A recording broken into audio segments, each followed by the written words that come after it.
سوچیں ذرا، اگر کسی قوم کو تباہ کرنا ہو تو اس کا سب سے آسان طریقہ کیا ہو سکتا ہے؟ مطلب کوئی جنگ یا قتل عام؟ حقیقت میں نفسیاتی طور پر کسی معاشرے کو توڑنے کا سب سے مؤثر طریقہ یہ ہے کہ اس کے سب سے نیک انسان کو جھکا دیا جائے۔ بالکل، اس کے سب سے اصول پسند انسان کو کسی چھوٹے سے بظاہر بے ضرر سے سمجھوتے پر مجبور کر دیا جائے۔ آج کی ہماری اس تفصیلی گفتگو میں ہم تاریخ کے ایک ایسے ہی واقعے کا جائزہ لے رہے ہیں، اور یہ بنی اسرائیل کے ایک عابد کا واقعہ ہے جہاں طاقت اور اصولوں کا ٹکراؤ ہوتا ہے۔ ہاں، اور دیکھیں، یہ محض ایک پرانی تاریخی کہانی نہیں ہے، مطلب یہ انسانی نفسیات اور سماجی اثر و رسوخ کی ایک زبردست کیس سٹڈی ہے۔ ہم اکثر دیکھتے ہیں کہ کیسے ایک ظالم حکمراں صرف جسمانی کنٹرول حاصل نہیں کرنا چاہتا، صحیح، بلکہ وہ عوام کے اخلاقی پیمانے کو گرانا چاہتا ہے۔ تو جو ماخذ ہمارے پاس ہے، اس کے مطابق بنی اسرائیل کے دور میں ایک بادشاہ تھا جو لوگوں کو زبردستی خنزیر کا گوشت کھلاتا تھا۔ اب یہاں میرا ایک سوال ہے، مطلب وہ صرف مار کیوں نہیں دیتا تھا؟ گوشت کھلانے پر اتنی ضد کیوں تھی بھلا؟ کیونکہ طاقت کا اصل مزہ لوگوں کو اپنی مرضی سے ان کے اپنے عقائد توڑنے پر مجبور کرنے میں ہے۔ Psychological game. بالکل، جب لوگ اپنے ہاتھوں سے اپنے اصول توڑتے ہیں تو ان کے اندر کی مزاحمت خود ہی مر جاتی ہے۔ اسی لیے بادشاہ نے علاقے کے سب سے بڑے عابد کو، یعنی جو سب سے زیادہ عبادت گزار انسان تھا، اسے دربار میں بلایا۔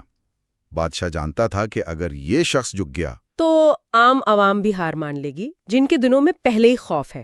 بالکل ایسے ہی ہے، عوام تو ویسی ڈری ہوئی تھی۔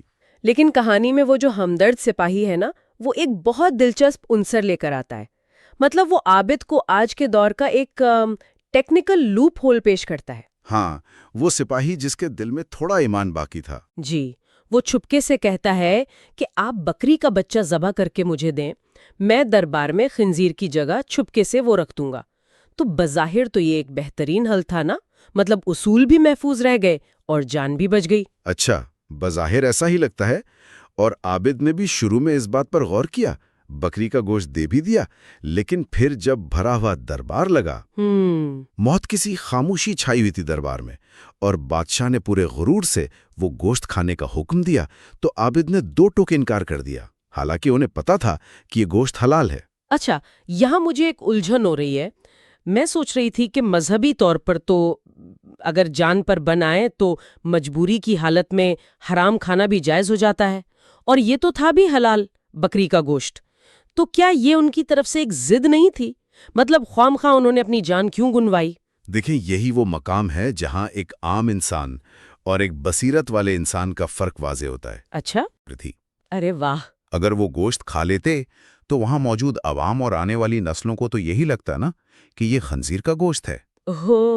یعنی وہ عوام کے لیے ایک غلط سوشل پروف بن جاتا۔ لوگ سوچتے کہ جب اتنے بڑے بزرگ نے دباؤ میں آ کر سمجھوتا کر لیا ہے تو ہمارے لیے بھی دباؤ میں آ کر کچھ بھی کرنا جائز ہے۔ بالکل، یہ برائی کو عام کرنے کا کلاسک کیس بن جاتا، اور بادشاہ دراصل یہی چاہتا تھا۔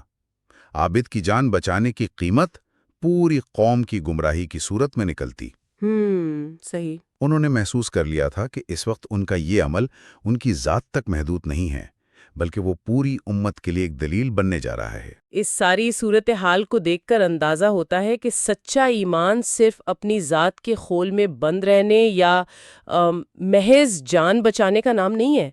معاشرے میں جو لوگ نمایاں ہوتے ہیں، ان کے بظاہر چھوٹے چھوٹے اعمال بھی پورے معاشرے پر لہروں کی طرح اثر انداز ہوتے ہیں۔ ہاں، حق کے راستے میں ان کی قربانی دراصل ایک دیوار بن جاتی ہے جو باقی لوگوں کو گرنے سے بچاتی ہے۔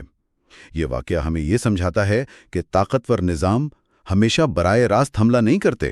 بالکل، وہ ہمارے اخلاقی معیارات کو آہستہ آہستہ تبدیل کرنے کی کوشش کرتے ہیں۔